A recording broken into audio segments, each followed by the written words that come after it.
मुग्धा और उसकी सास के बीच पूरा समय सास के किसी न किसी काम को लेकर मतभेद चलते ही रहते हैं। बहू, ओ बहू, जरा चाय बना दे। मुग्धा चाय लेकर आती है। ये लीजिए, और कुछ चाहिए? अरे नहीं, बस चाय पीने का मन था। जाओ, तुम दूसरा काम करो। चाय पीने के थोड़ी देर बाद सास दोबारा मुग्धा को आवाज लगाती है। अरे बहू रे, आओ बहू, जरा हलवा तो बना दे, मीठा खाने को मन हो रहा है। इसी तरह मुग्धा की सास पूरा समय कोई ना कोई काम बताकर उसे रसोई से बाहर तक निकलने नहीं देती। कभी चाय, कभी हलवा, कभी पानी तो कभी दूध, हर समय खाने को चाहिए और उसके लिए अपने हाथ पैर बिल्कुल नहीं हिलाने। परेशान किया हुआ है इन्होंने। सास की जबरदस्ती परेशान करने की आदतों से दुखी मुग्धा एक शाम सचिन के साथ अपने कमरे में बैठी हुई बात कर रही होती है। सुनो जी, मम्मी जी की ये जानबूझकर मुझे परेशान करने की फरमाइशों से मैं बहुत फ्रस्ट्रेट हो चुकी हूँ। पूरे दिन में एक सेकंड का आराम नहीं मिलता। रसोई से बाहर कदम रखती नहीं कि बहू ये बना दे, बहुरी वो बना दे। अरे इनकी फरमाइशें चलती ही रहती है। अरे मुग्धा, माँ खाने की शौकीन है, पर उम्र हो चली है, खुद खाना नहीं बना सकती, इसलिए तुमसे बोलती है। अरे तो शौक भी उम्र देख कर रखने चाहिए ना। समझ में नहीं आता, हर समय फेविकॉल का जोड़ लगाए सोफे से चिपकी बैठी रहती है।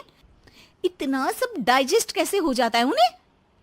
अरे तुम मेरी माँ से इतनी नफरत कैसे कर सकती हो? मैं उनसे नफरत नहीं करती जी, बस परेशान हूँ। जहां मुग्धा अपने पति से ये सब बोल रही होती है, वहीं उसकी सास भी कमरे के बाहर दरवाजे से कान लगाए सारी बातें सुन रही होती है और अगली दोपहर रसोई में मुग्धा के पास जाती है। बहू, आज ना मेरा कुछ मसालेदार खाने का मन है। तो चाय बना दूं? मुझे बहुत पसंद है। अरे ना, ऐसा कर लिट्टी चोखा बना ले। और हाँ, जितना मसाला बातों में मिलाकर पति को सुनाती हो ना, सब्जी में भी वैसे ही डाला करो, खाना स्वादिष्ट बनेगा। सास की बात सुनकर मुग्धा हैरान रह जाती है। मतलब अब पूरा समय मुझ पर हुक्म चलाने के साथ बंद कमरे में हुई पति पत्नी की बीच की बातें भी सुनती है? अरे बात जब मेरी थी तो सुनने में क्या दिक्कत है? ये कहकर सास वहां से चली जाती है। अरे अब तो हद पार हो गई। इस तरह से तो ये मेरा जीना मुश्किल कर देंगी। मुग्धा सास की हरकतों से परेशान उसका हल सोचने लगती है और इसी तरह कुछ दिन बीत जाते हैं, जिसमें सास का जन्मदिन आता है। मुग्धा बहुत खुशी के साथ अपनी सास को एंड्रॉयड मोबाइल गिफ्ट करती है। मम्मी, आपको सबसे बात करने के लिए बहुत दिक्कत होती है ना? कभी सचिन तो कभी मुझे बोलना पड़ता है, पर इस मोबाइल से आपको कोई दिक्कत नहीं होगी। एक जगह बैठे बैठे बहुत कुछ कर सकती हैं अब आप। मोबाइल देख सासू माँ खुश हो जाती है, पर उसे इस्तेमाल करना तो आता नहीं, इसलिए साइड में रख देती है। जिसे देख मुग्धा घर का सारा काम छोड़ मोबाइल सेट कर सास को इस्तेमाल करना सिखाने लगती है, जिसके बाद अब सास पूरा समय मोबाइल में ही लगी रहती है। हाय, जब से मम्मी को मोबाइल मिला है मेरी लाइफ में कितनी शांति आई है। अच्छा है, इसी तरह बिजी रहे तो मैं भी सुकून की जिंदगी जी पाऊंगी। अब मुग्धा जब मन करे काम करना, जैसा चाहे वैसा खाना बनाकर खाना, पूरा समय रिलैक्स और खुश रहने लगती है। क्या बात है, आजकल तुम बहुत चहक रही हो।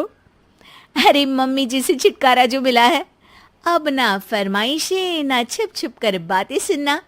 अच्छा, तो मोबाइल गिफ्ट करने की ये स्कीम थी।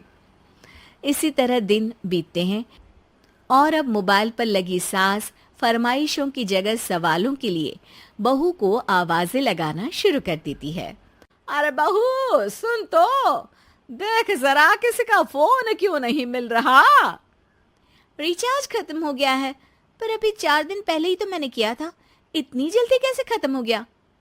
अरे मैंने कल तेरी कनाडा वाली मौसी सास से 3 घंटे बात की थी ना। क्या? इतना महंगा तो मोबाइल भी नहीं आया जितना महंगा इसका रिचार्ज पड़ रहा है।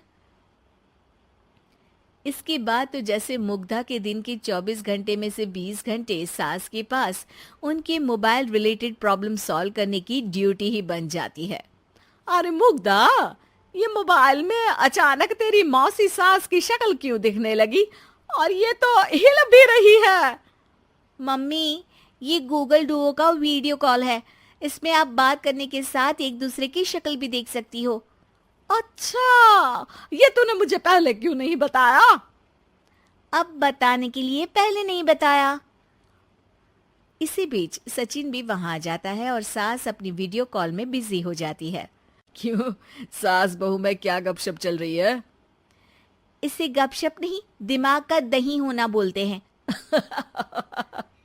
पर तुम तो मम्मी को मोबाइल देकर बहुत खुश थी, फिर क्या हुआ? हाँ, उसका सुकून भी कुछ ही दिन मिला। अब घर के टंटे खत्म हुए तो मोबाइल की टिंग टिंग शुरू हो गई। देखो भाई, कुछ पाने के लिए कुछ खोना तो पड़ता है। आखिर तुमने मोबाइल अपने फायदे के लिए ही तो दिया है, तो फिर सवालों के जवाब भी देने पड़ेंगे, क्योंकि जब तक उनके हाथ में ये फुंथरू रहेगा, तुम्हारी लाइफ में प्राइवेसी और सुकून रहेंगे। कहने का मतलब है अगर इससे प्यार बढ़े तो दाग अच्छे हैं। अरे मुझे पहले दिन से ही पता है मोबाइल किस मकसद से दिया गया है। भूलो मत, इससे पहले मैं बातें ही सुनती थी। सास की ये बात सुनकर मुग्धा शॉक में और सचिन हंसता रह जाता है।